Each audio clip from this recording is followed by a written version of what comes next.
Planty Squad, my name's Carly and welcome back to my channel, The Planted Carly Flower. Today we are going to go over all of the plants that I currently have growing in moss.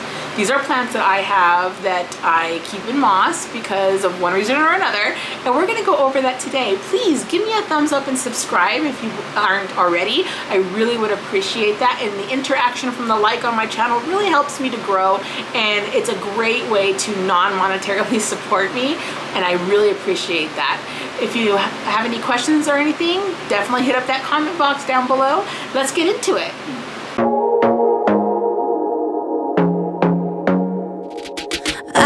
To be daring, baby, dance the night away. I let my head down if I want. Don't you just get tired chasing fame and being pretty all the time? Okay guys, so all my plants that I currently have living in moss. I have my first one right here, and it is my golden dragon. So this guy did not come to me in moss. He came to me with a little bit of root rot. And I decided that I was going to clean up the roots. I'll put a picture of the roots here. And I was going to clean him up and put him in some moss and let him recover. And boy, did he recover. Look at that, guys. Look at all those roots in this moss. Absolutely stunning. I cannot wait for him to grow this new leaf that's coming out. He's got a new leaf coming out. And he's doing so good, guys. So good. I'm gonna need to pot him into a bigger pot very soon. I might actually do that when we're done here. But he's doing really well. He's gorgeous. Look at that. Beautiful. He is one of my favorite plants. I got him from Gaia's Botanics, and I highly recommend her. I've gotten several plants from her. Root rot can happen in transit. It's not necessarily always the seller's fault. Since I've gotten several plants from her, other than this one, that were absolutely in tip-top shape, I still trusted her as a seller, and I still recommend her. Let me tell you guys, sphagnum moss is not as scary as it seems. First of all, common myth is that you can't get pests when you have your plants in sphagnum moss. You absolutely can. You can still get pests in pretty much any substrate, but the likelihood of pests goes down with certain substrates, but you can get pests in sphagnum moss. So still make sure you're doing your prevention there and keeping up on that. Also, you do have to fertilize on your own with sphagnum. Sphagnum doesn't have any nutrients in it, so you do have to fertilize, and for that I use my Dynagrow nutrients, my Dynagrow foliage. I'll put a picture of it here, and I do that about every 2 weeks. I go ahead and water it thoroughly when the pot is dry or starting to dry. I don't ever let it fully dry out. When the first top layer or so is dry, I take it over to my sink, I run water through it, get it nice and saturated, and I kind of give the pot a little squeeze to get some excess water out of it, and then I go ahead and place it back in its cover pot with a saucer down at the bottom so it catches the water, and I go ahead and wait for it to get dry again. And that's about it. So that's how my golden dragon lives in sphagnum moss. Let's move on to the next plant. Okay guys, the next plant that I have living in sphagnum moss is my Syngonium Elbow. It came to me in this moss, and it does need a little bit of water from what I can see, so I will be watering all the plants upstairs after I'm done with these videos, so don't worry. It is looking like it's getting a new leaf. Look at it, can't wait for it to unfurl so I can see how variegated it is. It does look pretty green, honestly, but it seems to put out one variegated leaf, one green leaf, one variegated leaf, so this might be my green leaf. But yeah, she's doing really good. She's beautiful. You can see she's nice and perky. And same deal, guys. I just go ahead and water it when the moss gets dry.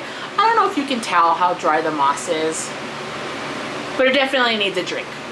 It's got some really good roots. Look at the bottom. It's got some great roots. This is going to need a pot up soon too. I might go ahead and pot this up when I pot up my golden dragon today. Maybe I'll make a little repotting in sphagnum moss video. Who knows?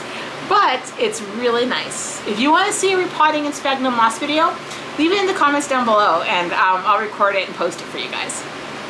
But yeah, it's beautiful, guys. Oh, beautiful. And sphagnum moss is not scary. It's very easy care. She gets the same treatment as my golden dragon. I run water through a cup. I will fertilize her every 2 weeks, and she's doing really, really well. I'm really happy with it. This is great for plants that like a little bit more moisture. Okay guys, I have my Milsbo open, so I'm sorry if you can hear the fans now, but the next plants that I want to show you are in there, so it's just easier to be able to reach in. The next one is my Philodendron Pink Princess. She is in moss. She's currently rooting, so she doesn't have any roots to show off yet, and I recently just watered her, so she's good. But this is the difference, if you can see. I don't know how well you can see, but I'm going to show you anyway. What the moss looks like when it's more wet. You'll see condensation on the inside of the pot, and it'll be heavier, obviously. So she's good to go. She's rooting. She's only been in moss for about a week, but I'm really hoping that she will thrive very soon. So that's my Pink Princess and Sphagnum moss. The next plant that I have rooting in sphagnum moss currently is my Adipopowensi. She's so beautiful, guys. I got her in a trade from a person on the Plant Me Ashley Discord. And if we're being honest, I think I sent her serpens, if I remember correctly, and she sent me this cutting of Adipopowensi. It's in moss and rooting in my cabinet, and no roots yet really to write home about, but she's in moss. And when I do root, as well as with my Pink Princess you just saw, I tend to put a little bit of Super Thrive in the water that I water my propagations with, just to give it a little bit of nutrients and a bump up when the roots start to come out. So it's just personal preference, not required, but that's what I do. And she is just, you know, living her life and waiting for the next time in her life to go ahead and get some roots and give me some growth. It did come with this leaf that's coming out, and hopefully we see some growth soon. I'll keep you updated. Okay, this is the last plant that I have in sphagnum moss. Oh no, second to last plant that I have in sphagnum moss. And this is my Clarinervium. She is so pretty, you guys. And she's doing so well in the moss. Her little roots are beautiful. This is more of an opaque jar here, so I don't know if you can even see the roots, but I'm gonna try and show you some of them. You can see the roots there. She lives in moss and she gets the same care as my other moss plants. I have not had her very long, guys. She came to me very rooted from Plant Hoarders LLC. I will link her down below. She's on Instagram. And oh my god, is that not a photo op? It's beautiful. It's my first anthurium and I'm living for it. She's beautiful. I cannot wait till she starts growing and getting big. She's beautiful, absolutely stunning. And anyway, not the point. This isn't about her, right? It's about the moss. And I just water her when she's dry. She's a little crispy on top, so I'll probably flush some water through her when I water everything else. But this is my next plant that I have in moss. And as you can see, she's perky, she's thriving, and it's totally a great substrate for those plants that like a little bit extra moisture. Okay guys, and the last plant that I have that lives in moss is actually in my downstairs Milsbo, so I'll just put some footage of it because I am still recovering from surgery. Going up and down the stairs is not my jam right now, but I'll put some footage in for you. Is my Philodendron Burl Marks Fantasy. She lives in moss and she's doing so well. As you can see, she's got a brand new leaf and a new one coming out. She's doing good. She also, like I said, lives in my downstairs Milsbo, and I just water her when she's getting a little crispy, and right now she's doing really well. You will see in highlight situations like with the burl marks that the moss can form some algae. This isn't overly gonna hurt the plant. I wouldn't let it completely take over. The burl marks is definitely gonna get a pot up here very soon and get some fresh moss. But it does happen, it's very common. It doesn't mean you're doing anything wrong. It's just due to a wet environment and high light and nice warm situation. Algae loves that. Like I said, I wouldn't let it get overrun. This is probably on the cusp of me just changing it, but it does happen, so don't be alarmed. It's very common.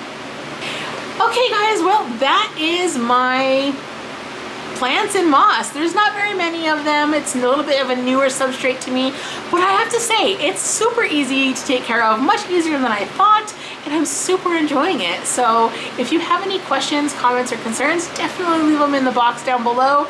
Throw me a like if you could, I'd really appreciate that, and subscribe and hit that notification bell.